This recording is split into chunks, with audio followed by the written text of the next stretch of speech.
நோக்கி பார்த்தாரா? பணக்காரன் நோக்கி பார்த்தானா? இல்ல, ஏழைகள் நோக்கி பார்த்தார். சப்பானிகள், குருடர்கள், பார்வையற்றவர்கள், ஏழைகள், எளியவர்கள், நலிந்தவர்கள், விதவைகள், வியாதி உள்ளவர்கள், பாடு நிறைந்தவர்கள் அவரை நோக்கி பார்த்தார்கள்.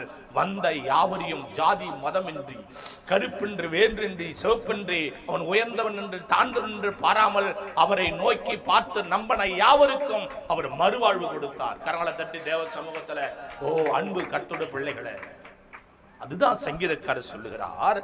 எப்படி? தேவரீர் எங்களுக்கு இறங்கி எங்கள் ஆசீர்வதி, நீ உன்னை தவிர எங்களை ஆசீர்வதிக்க யாருங்க? அல்லேலூயா. யாருங்க? அவரை தவிர நமக்கு வேற யாரா இருக்கிறாங்களா ஆசீர்வதிக்க? இல்லை. ஆசீர்வாதங்களை பிடுங்கி கொண்டு போறதுக்காவது யாராவது இருக்கிறாங்களே தவிர கர்த்தருடைய கிருபை. ஆனா நம்மளை ஆசீர்வதிக்கிறவர் ஆண்டவர் தவிர யாருங்க? வாசித்து பாருங்க தேவ பிள்ளைகளை. சங்கீத புஸ்தகம் 51